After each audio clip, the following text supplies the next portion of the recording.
Capítulo 11. La coagulación. En el anterior capítulo, el hombre de la tradición, el Ariyya, hemos hablado de esa meta que el hombre de la tradición aspira a culminar y que no es otra que la de la espiritualización de su alma. Hay quienes piensan que tras dicho logro no queda más que perderse sin más en ese plano superior, trascendente e incondicionado de la realidad. Y no se trata de evadirse con respecto al mundo manifestado. No se trata de quedarse en el salv, espiritualización del cuerpo, del que hablaba la tradición alquímica, sino de dar otro paso y completar el coagula, corporización del espíritu, del que también hacía referencia el hermetismo en el conjunto de esa feliz fórmula del salve et coagula, que también puede denominarse como la de la trascendencia inmanente, que nos tiene que dejar claro el que la iluminación con respecto a lo eterno e incondicionado sucede en este plano material de la realidad, sucede en este mundo, pues la trascendencia es despertada en el interior del hombre, ya que se halla, en él, adormecida por culpa de avidya, la ignorancia, o el olvido que el principio supremo padece en su camino descendente que le lleva a su integración en el nuevo ser humano en el mismo momento de su concepción. Y si la iluminación tiene lugar en este plano material de la realidad, debe ella encargarse, acto seguido de haberse conseguido, de impregnar con su luz a dicho plano de la realidad. A propósito de ciertas a nuestro entender erradas interpretaciones de los textos vacilares de la tradición hinduista, comentábamos en cierta ocasión que considerar al mundo manifestado como mera ensoñación puede llevar a posturas evasionistas con respecto a la inmanencia. Puede llevar a refugiarse en la trascendencia pura y hacer ignorar, por ende, una realidad sensible sobre la que el hombre tradicional debe tener muy claro que debe actuar para sacralizarla y convertirla en un reflejo de lo alto. Tras espiritualizar la materia, se trata, pues, de materializar el espíritu, esto es, de impregnar nuestro corpus y nuestra mens con ese espíritu que habíamos despertado a través de la vía remotionis, vía de la remoción, en que consiste la iniciación. De este modo podemos hablar de tradición, y no exclusivamente de metafísica, por cuanto la tradición supone y exige la sacralización de la materia, la sacralización del mundo, o según otra expresión dada, la traslación del macrocosmos al microcosmos, y la aspiración a la consecución del imperium, aquí abajo, como reflejo del ordo, que rige allí arriba. También reflexionábamos hace un tiempo, en la misma línea, acerca de que el espíritu, una vez pasado de potencia a acto a través de la iniciación, no debe olvidarse del cuerpo, la materia, evitándose, así, posturas como las de aquellos ayunos extenuantes suicidas o el propio suicidio en sí practicado como medio de liberar al espíritu aprisionado por un cuerpo al que había, pues, que eliminar, posturas ejecutadas, por maniqueístas extremos como los cátaros. Nos alejamos, de este modo, de evasionismos con respecto a la posibilidad de actuar en este mundo de aquí abajo. El hombre tradicional no debe, visto lo cual, renunciar al cuerpo y apartarse de él, sino gobernarlo, dominarlo y dominar la vida.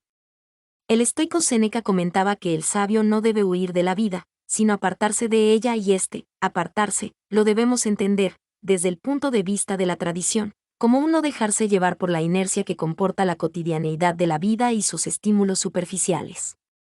No es huida evasiva de la vida lo que el hombre de la tradición ha de asumir tanto a lo largo de su camino transustanciador como una vez culminado este, sino la sacralización de la misma.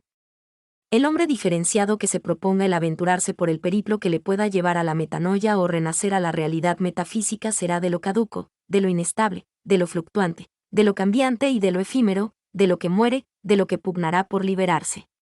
Pugnará por liberarse de ese bullir psíquico que altera el rector obrar del hombre y pugnará por eternizar, espiritualizándola, su alma. Así debemos entender un dicho taoísta de, que el hombre intente liberarse de la muerte, pero no busque liberarse de la vida.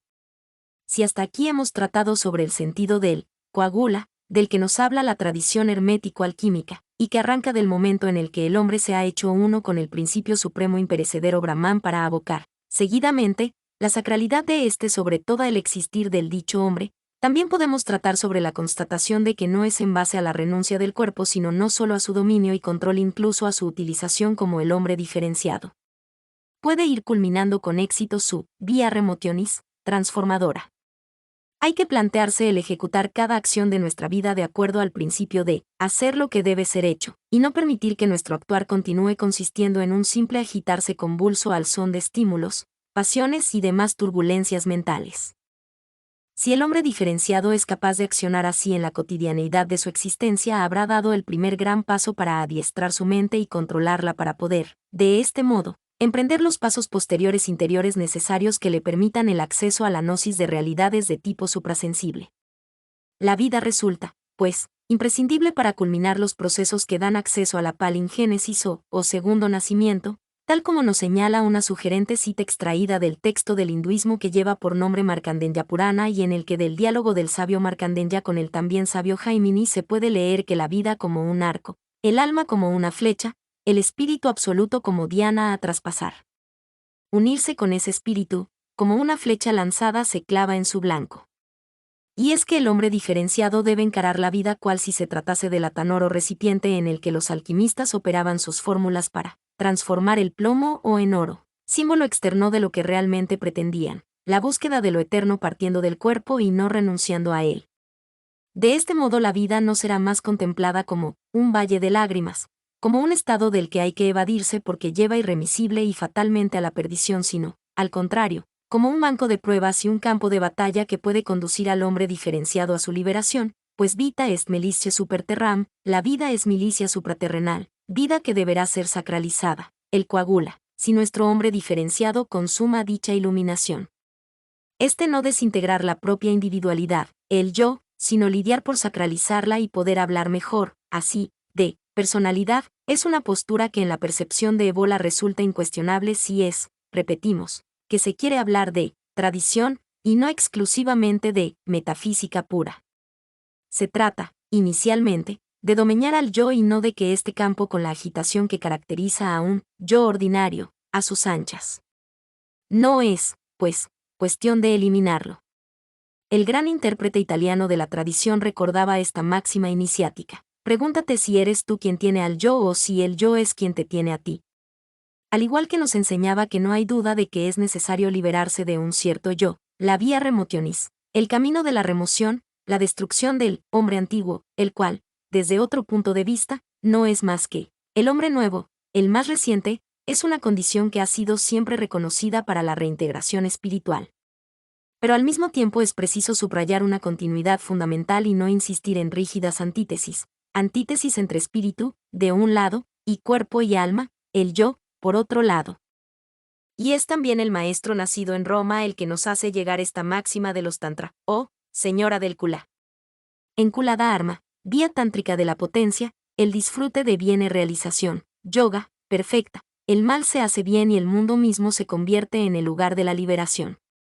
Y nos la hacía llegar para que el hombre de la tradición que brega por los caminos del despertar no contemple la vida terrenal como ese valle de lágrimas, al que aludíamos y del que, supuestamente, habría que desgajarse, sino como trampolín que facilita su autorrealización y como realidad, la física, a la que hace reflejo de la metafísica. De ese el mal se hace bien incluso se podría desprender también la posibilidad de que el hombre diferenciado haga suya la doctrina extremo oriental de cabalgar el tigre, y sepa transformar los venenos, disolventes que el mundo depara en remedios, gracias a la ayuda que los dichos venenos pueden suponer para el hombre descondicionado en el sentido de medios a utilizar para facilitar la superación de los estados de conciencia ordinarios y posibilitar la entrada en estados de conciencia superiores, metafísicos o suprasensibles. De acuerdo con esta doctrina extremo oriental no existen cortapisas, dogmas ni morales que puedan resultar un obstáculo para el renacer espiritual del hombre descondicionado. Además, en otro orden de cosas, el hombre despertado ha hecho suya una dimensión sobrehumana alejada de categorías como la de la moral que corresponden al ámbito meramente social, religioso y, en definitiva, humano. Por esto el neoplatónico Plotino, S. 3D. C. aseveraba que como los dioses hay que ser, no como hombres de bien, no de hallarse exento de pecado, sino de convertirse en Dios se trata. Un hombre de la tradición debe entender en este contexto el, más allá del bien y del mal, de Nietzsche. Y es, finalmente, tras las directrices de la doctrina de cabalgar el tigre, que tan reñida se halla de cualquier atisbo o conato de fuga de la realidad y de rechazo del mundo físico, que evó la sentencia. Me permito todo aquello a lo que puedo renunciar, a lo que puedo dominar los venenos, y no me va, pues, a devorar, cual si del tigre se tratase.